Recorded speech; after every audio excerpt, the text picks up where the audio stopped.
Well met, lords and ladies, Jacob Butter speaking, and a warm welcome to this week's Walking Wednesday. As you can see, I continue to wander around places I've never been before. You know, the classic of these, what was it, that William Blake poem, these uncharted streets.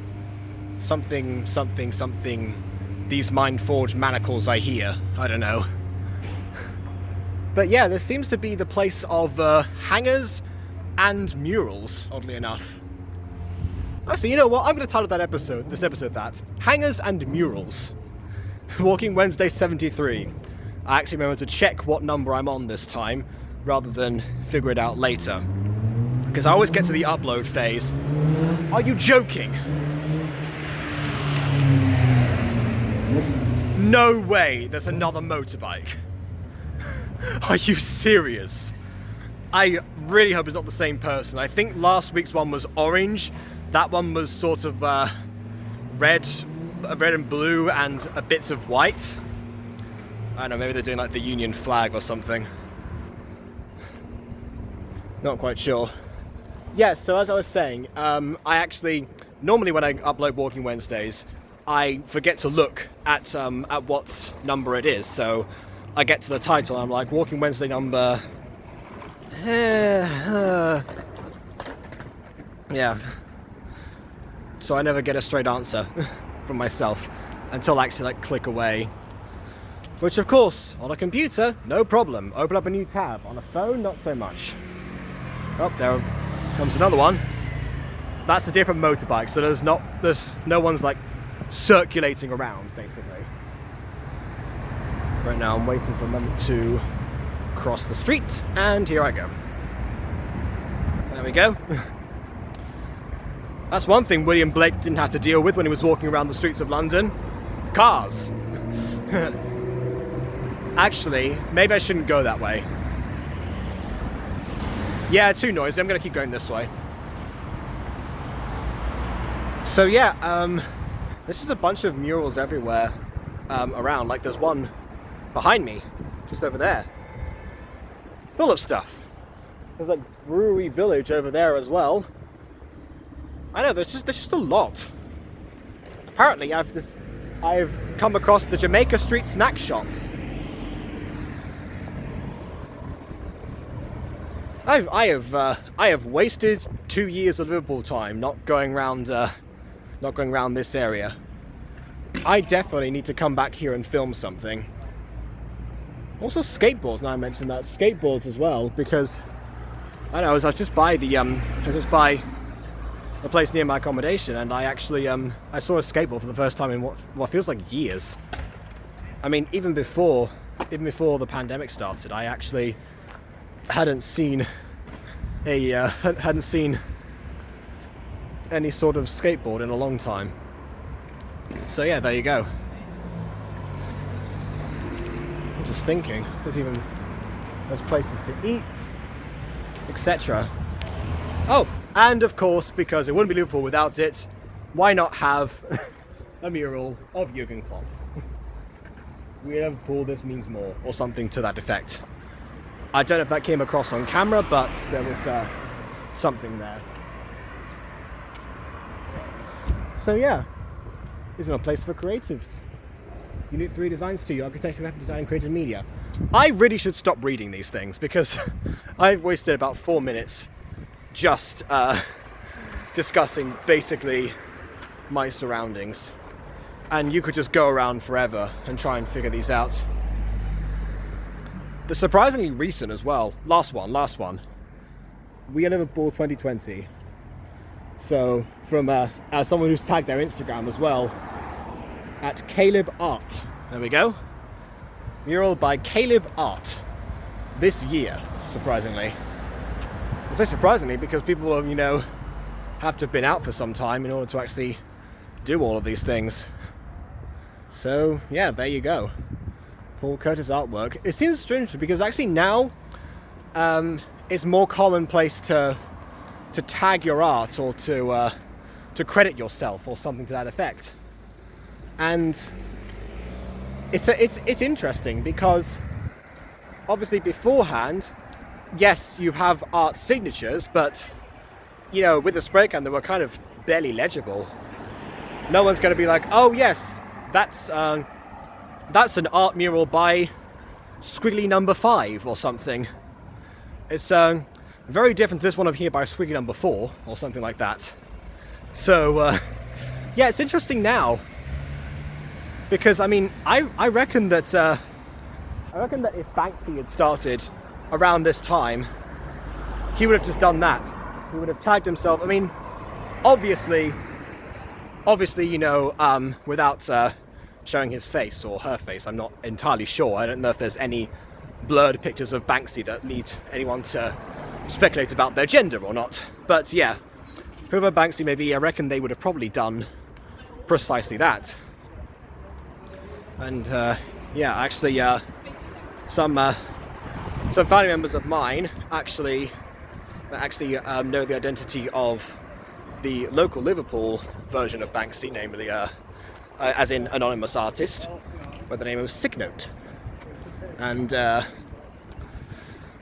yeah, actually, that's something interesting. I wonder if Signote has any sort of Instagram or something. Oh, okay, again, this is just, yeah. Okay, so this is Art City. I am now located in Art City. Welcome to Art City. Okay, I've not given a single piece about my week, have I? Okay, so, to those who are wondering how this week has gone, as usual, I shall update you on the fact that I am safe, I am healthy, and, you know, I have been being as cautious as I possibly could. In fact, today is the first day that I've actually like left the accommodation building I'm in without my face mask, and that's only because one of the bands is broken. So I'm gonna have to fix that because I've got a meeting with those same relatives on Friday, so I've got something to wonder about. But yeah, so in terms of that, also in terms of the course, I actually just had the first, I guess, one-to-one tutorial meeting. It seems very early on to do one of those. They always do them almost immediately at the start of a new year. And motorbike again, and bus, and car. Okay, oh.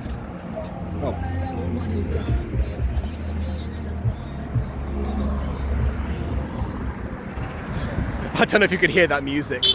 I might look like a lunatic or something. Wouldn't be the first time. I've had some weird looks when I've been about just filming myself like this. You get used to it in the end. I mean, it's I mean, I remember when I was recording the song Average Dreamer, and yeah, basically that exact same thing happened. Like, there was somebody, you can see like in the final shot where I'm doing like the tracking upwards and such like that, somebody just like waves in the background. I like it when people do that. You know, it doesn't bother me. It's just like, oh yeah, look, you're in on this, and you're not looking at me like I'm an alien, even though I pretty much am in all respects, because my goodness. But yeah, as I was saying, academic, yeah, I keep calling it academic profiling because that's what they called it in my secondary school. But yeah, just like the one-to-one tutorials about progress there. They do them early on, I think, just to gauge these things that are going on wrong immediately in the module. I suppose this year it makes a lot more sense because you have what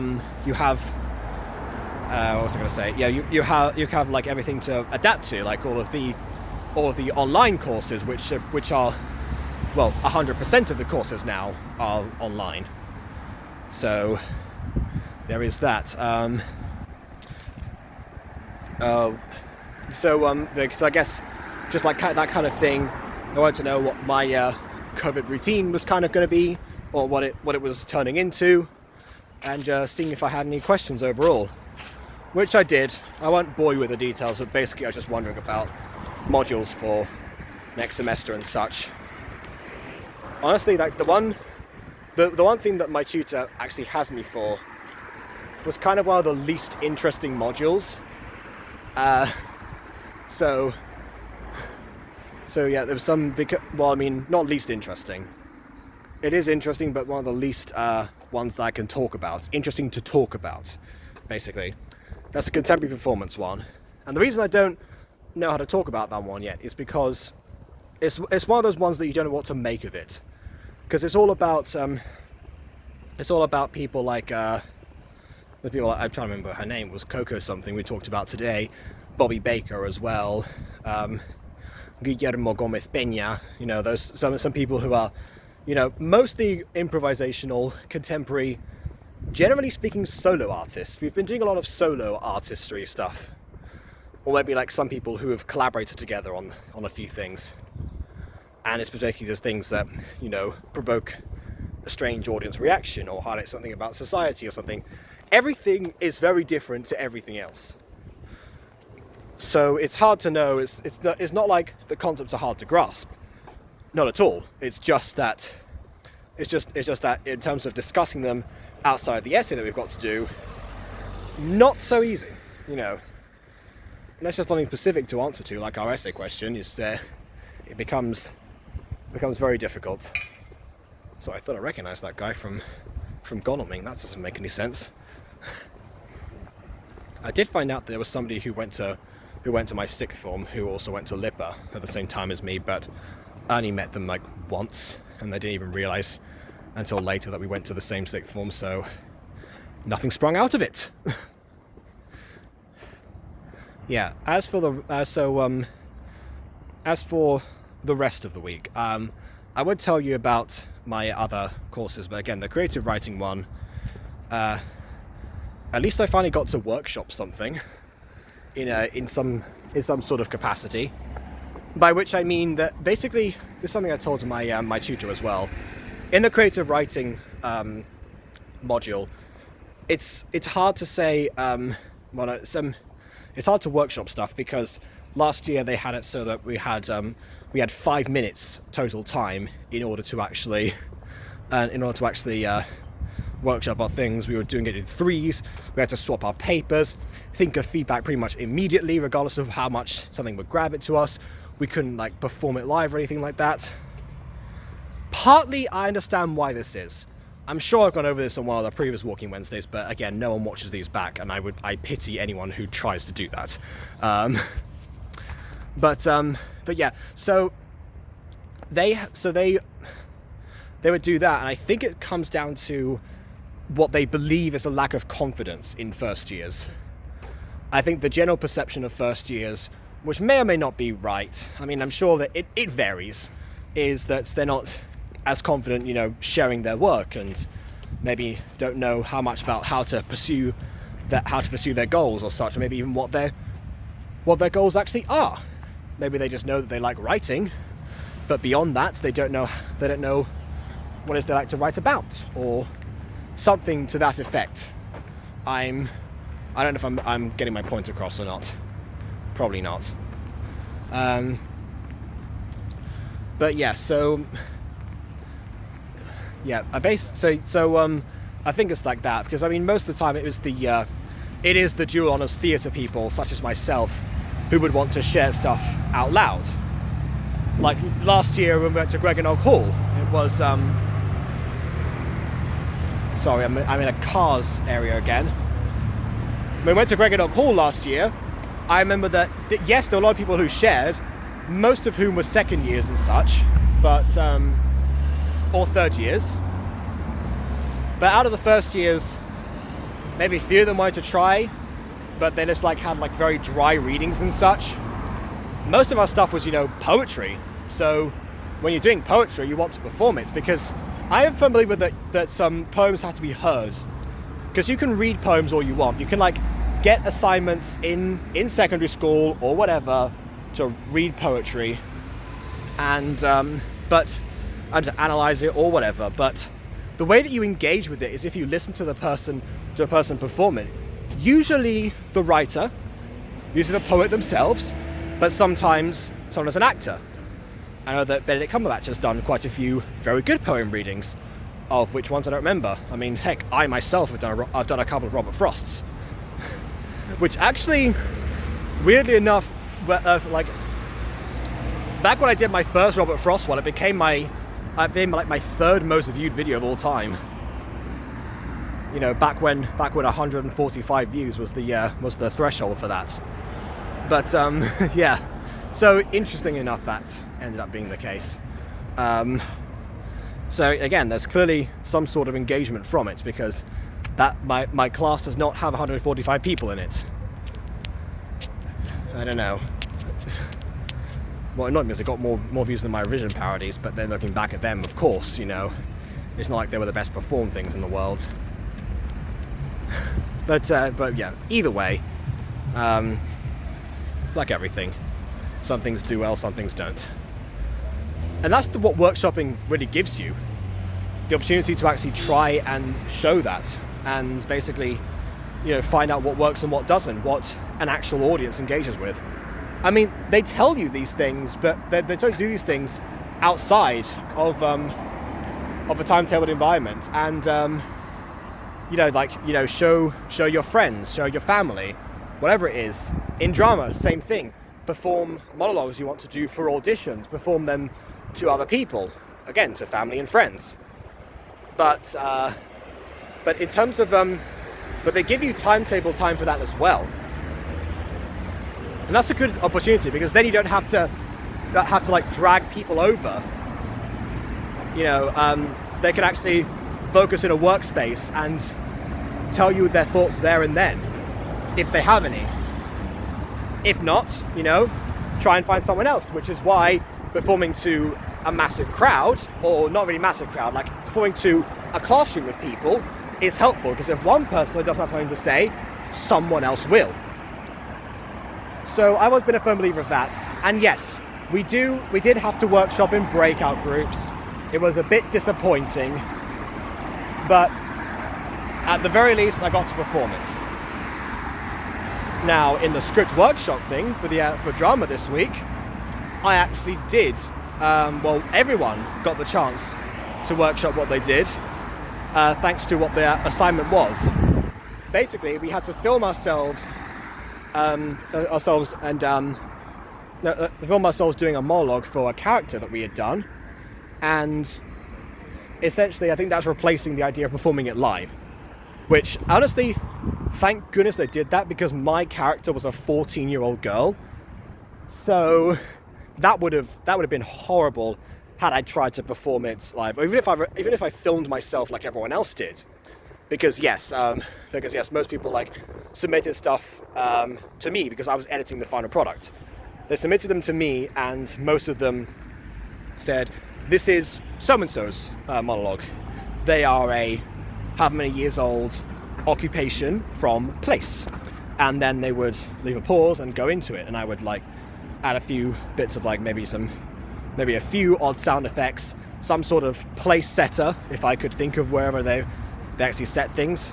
Some people ended up missing out on that because they didn't have a clear setting, but then again they got that same feedback from the tutor, so it makes sense.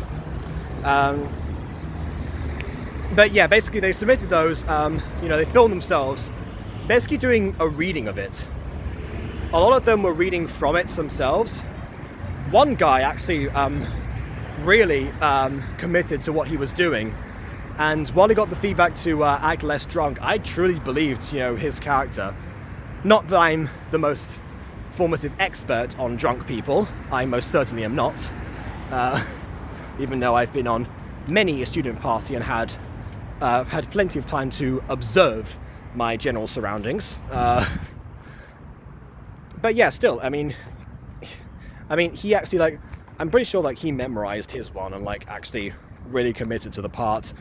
I didn't get the chance to properly commend him, because it was obviously mostly constructive criticism feedback session and such, but yeah, I did write down my actual feedback to him, name oozing with character. I'm trying to stop referring to people by real life names unless they portray themselves online as such, for example Aiden. His real name is Aiden, but he is online known as Aiden, so he's publicly saying Aiden. So yeah, I sometimes have to stop myself and think about who I'm name dropping. And if you're wondering, that video itself is on my channel, but it's on unlisted.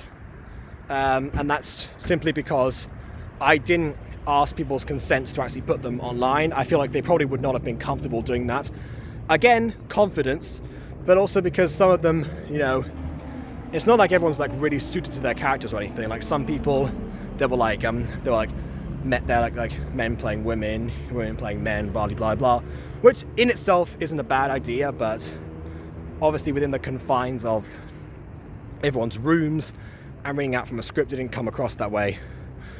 Which is why I actually broke my pact with Bubblegum Pepper and designed a gacha character without her, and actually like I mean I still voiced her, but she came across with, you know, I made a bit of a scene out of her and just put her in there and visualized her that way. So that way at least I got some sort of movement in it.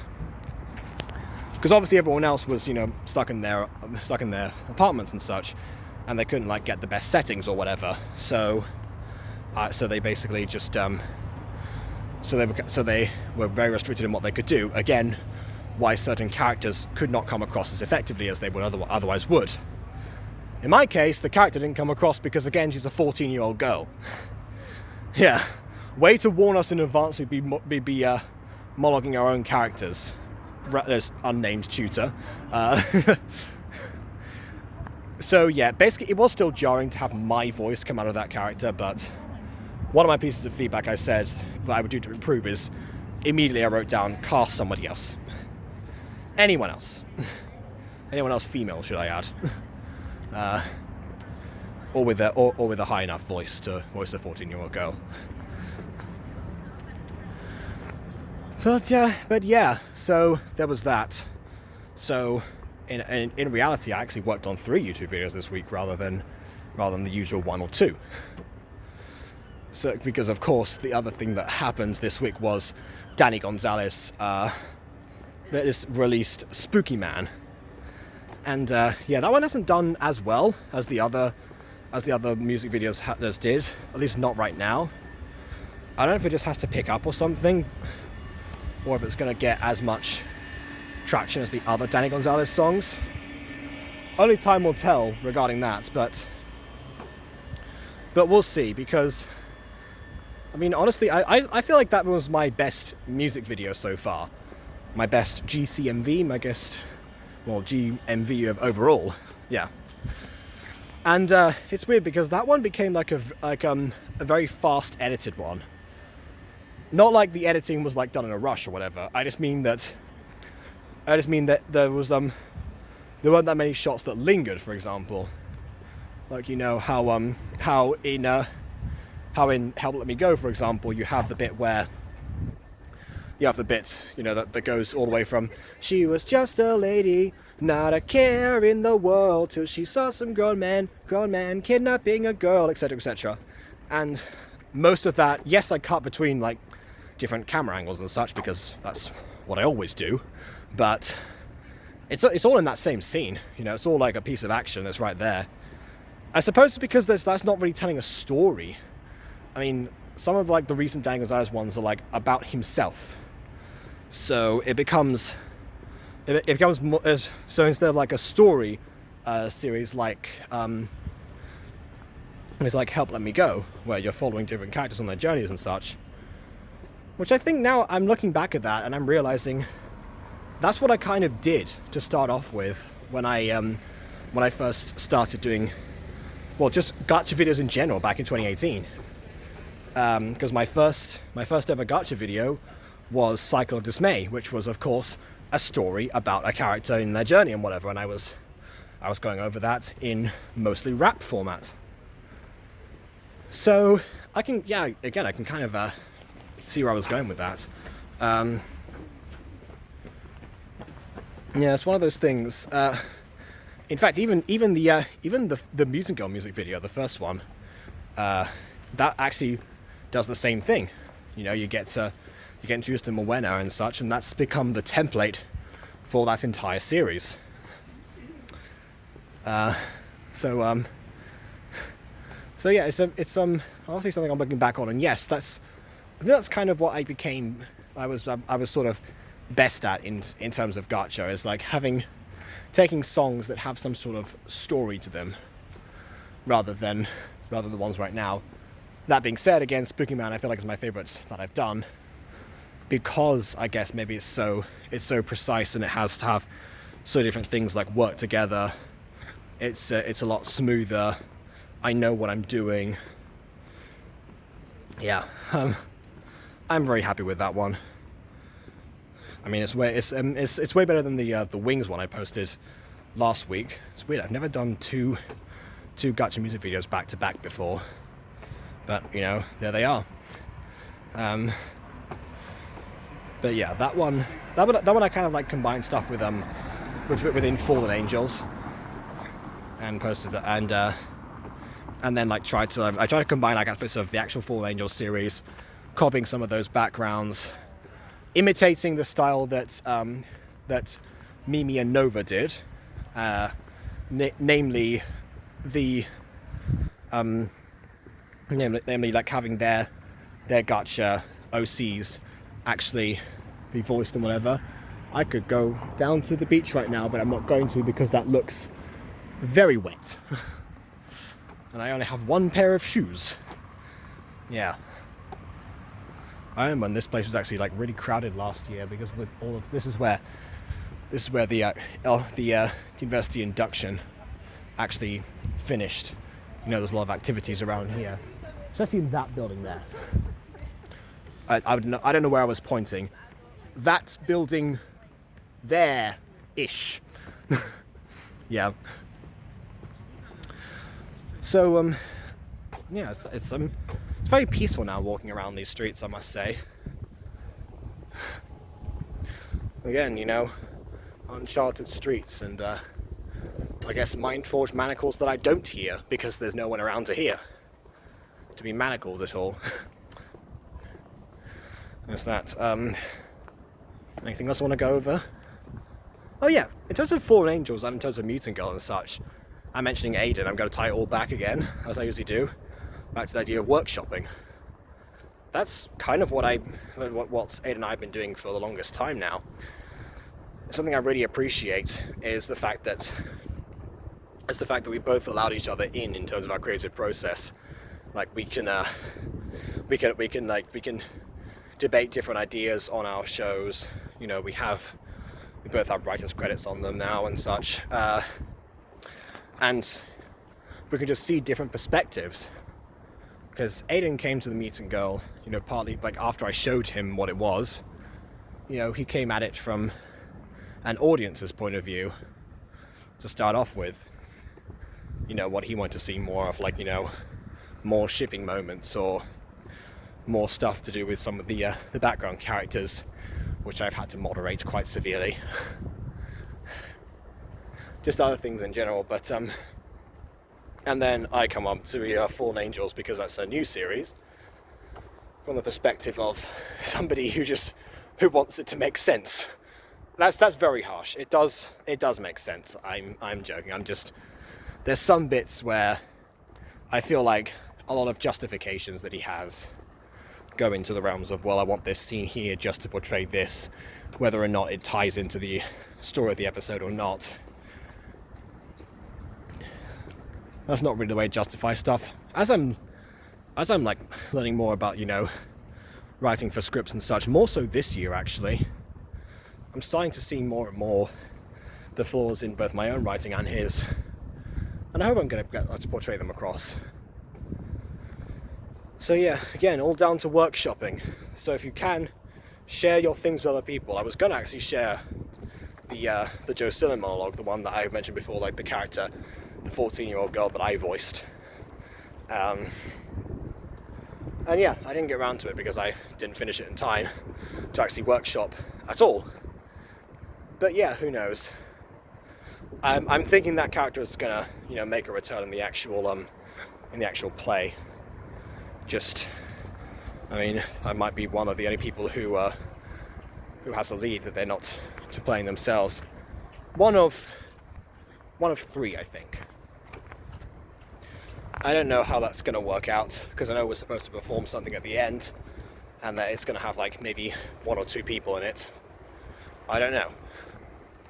Here is the Liverpool Eye. I call it the Liverpool Eye, that's not its official name, but I just like saying that. Yeah, I used to come here as a kid, actually. Yeah, funny how I'm mapping all this out and, like, you know, however long it's been. Almost 2 decades of coming to Liverpool, and I've never been around that uncharted street before. I guess it didn't become Art City until recently. Again, I want to find out. I want to return. I'll return next week. I'll do what I did with Crawley. I'm just going to go around the same areas, exploring random bits that I missed out the previous week. I'm going to see what's going on. That's far better than the mock scavenger hunt that we got in our first year of creative writing, trying to find landmarks without the use of technology, which went about as well as you'd expect. We wasted hours and ended up actually more or less around this territory here. I did figure out that they were all like sort of in a straight line, but even then we missed out a few. So yeah, that's it. Now it's time for me to head home. So I suppose we shall visit Art City next week. On that note, please leave a like or dislike, because your opinion matters. Subscribe, because I will do that special, hopefully this week, because I'm not as busy with other projects back in the background. And until next time, farewell.